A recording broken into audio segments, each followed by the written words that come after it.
ශාස්ත්‍ර කියනවා කවුද ශාස්ත්‍ර අහන්නේ? කවුද ශාස්ත්‍ර අහන්නේ?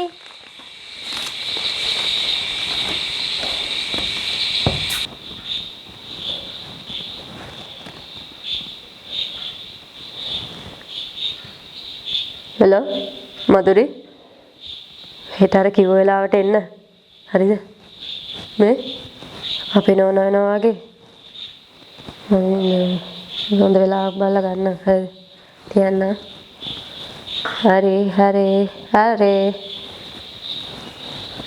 මොකද කරන්නේ? යාළුවෙක්ට කෝල් කරනෝනේ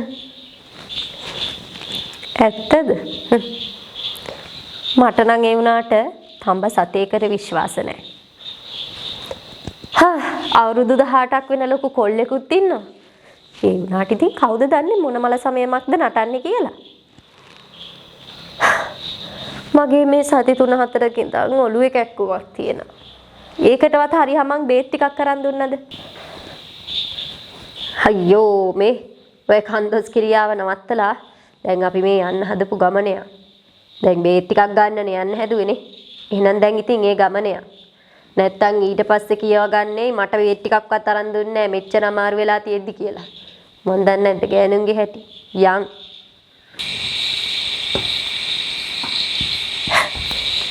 නෝනයි මහත්තයයි රණ්ඩු වෙන.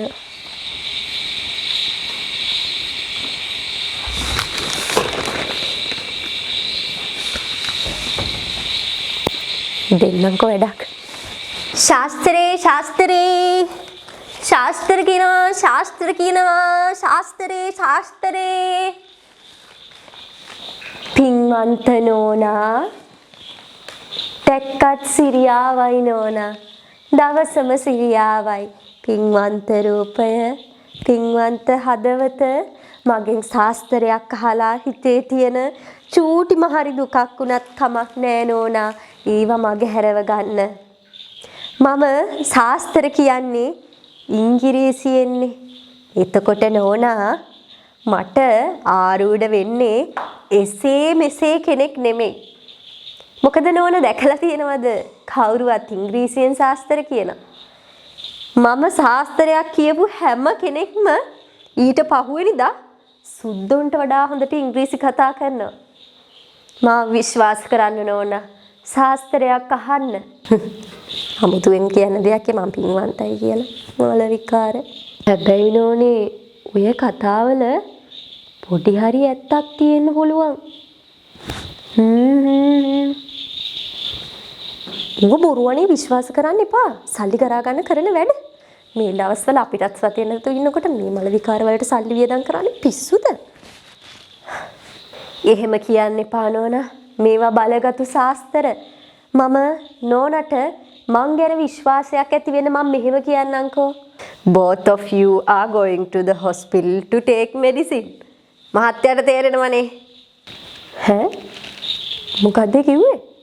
ඒ කිව්වේ අපි දෙන්න මේ යන්නේ ඉස්පිරිතාලෙටලු බේත් ගන්න. කොහොමද එහෙම කියන්නේ? ඇත්තනේ. නෝනි ශාස්ත්‍රයක් අහලා බලමු. ඇත්තනේ. ඒවා තමයි කියන්නේ නෝනා. මේවා අපි ඔක්කොම යන්ත්‍ර මන්ත්‍ර එකතු කරගෙන මේවා කරන වැඩනේ.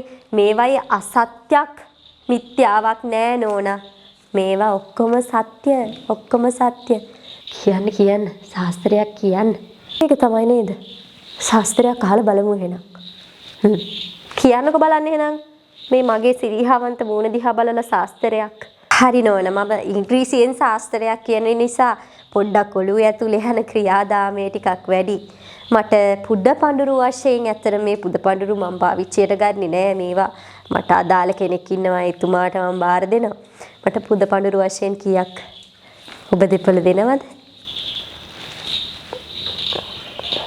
රුපියල් 100ක් වගේ දෙන්නම් ඉතින් මේ දවස්වල හැමෝටම අගෙහි ගයිනේ නේද? රුපියල් 100ට නන්න ඕනා. මම එක කරුණක් කියන්නම්. මම එක කරුණකට රුපියල් 100 ගාණ ගන්නවා නෝනා. මං කරුණු 5ක් කියන්න. මට 500ක් දෙන්න. ඒ කරුණු 5 ඇතුළතදී මට විශ්වාසයි නෝනාගේ මහත්තයාගේ ජීවිතේ ගොඩාක් ලොකු වෙනසක් මේ ශාස්ත්‍රයෙන් පස්සේ සිද්ධ වෙනවා නෝනා. මා පිළිගන්න. මා විශ්වාස කරන්න. එහෙනම් 500ක් දෙන්නම්කෝ. පළවෙනි කරුණ නෝනාට කියන්නේ හරිද? You are having a headache since past 3 or 4 weeks. මං හරිනේ? මොකද්ද කියන්නේ?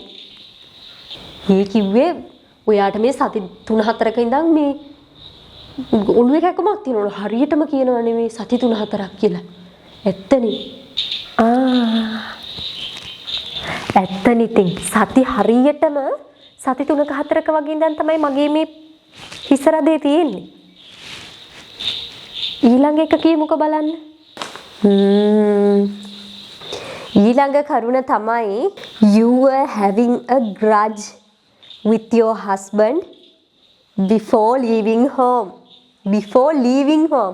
today. අපි දෙන්න අර උදේ රණ්ඩුනේ මේ ඉන්න කලින් නෑනියෝ ඒක දිවසින් දැකලා ඔයාර කියන්නේ මේ අපි දෙන්න මේ දැන් ටිකකට කලින් රණ්ඩු වෙලාවෙක් ගැන නේද? මාර ශාස්ත්‍රකාරියක් නේ. ඊළඟ බලවත් කරුණ තමයි you have only one child and the boy is 18 years old. හරියටම කියනවා ඌට අවුරුදු 18යි. වැඩිත් නෑ අඩුත් නෑ. මං හරිනේ? මොකක්ද ඒ කිව්වේ? පුතාගෙන කියන්නේ එක ළමයයිලු ඉන්නේ අවුරුදු 18යිලු. අපේ සිරිමලාවත් දිවසින් දැකලා. ශාස්ත්‍රයේ ටිකටම කියන 100% විශ්වාස කරන්න ඕනේ. 100% විශ්වාසයි මේ මෑණි. අපේ පුතාගෙන ඒකත් මෑණිට පෙනිලාද? ඊළඟ කරුණ නෝනා කියලාත් බෑ නොකියත් බෑ. මගේ දස්කන් නෝනට පෙන්වන්නත් එපා නෝනා මුලින් විශ්වාස කරේ නැති නිසා. නෝනා you are doubting your husband because you think that he is loving someone other than you. ටිකක් දිග වාක්‍යයක් කිව්ව නේද? මොකක්ද කිව්වේ? ඒ කතාවට නම් හිනත් යනවා. ඔයා මාව සැක කරනවලු මට ඔයා ඇරෙන්න වෙන එක්කෙනෙක් ඉන්නවා කියලා. මම වෙන කෙනෙක්ට ආදරය කරනවා කියලා. ඔන්න එහෙම එකක් දිවසින් පේනවලු. ඒ වුණාට නෝනේ මම නම් කියන්නේ මම ඊයේත් අදත් හෙටත් ආදරේ ඔයාට විතරයි. ඉතින් ඇත්තනේ මට සැකයිනේ. කවුද දන්නේ සැකේ ඇත්තක්මද කියලා? බලමුකෝ. ඊළඟ කරුණ නම් ඇත්තටම මහත්තයා කියලාත් බෑ නොකියත් බෑ. හැබැයි මේ සිරියාවන්ත නෝනගේ මූණ දැක්කහම මේවා නොකිය ඉන්න හිතෙන්නෙත් නෑ. ඉතින් නෝනා as you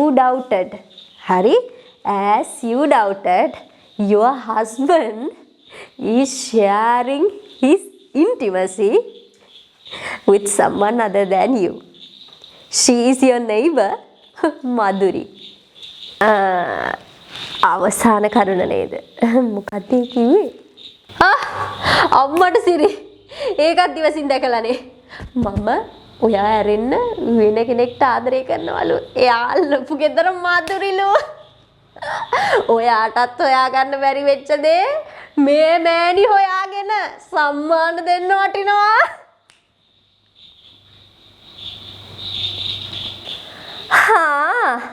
ඇත්තද මහත්තයා? මම තමුසෙට මගේ කටටත් බ්‍රේක් නෑනේ. හරි මේ මගේ සල්ලි දීලා යන්න. නෝනා, පින්වන්ත නෝනා.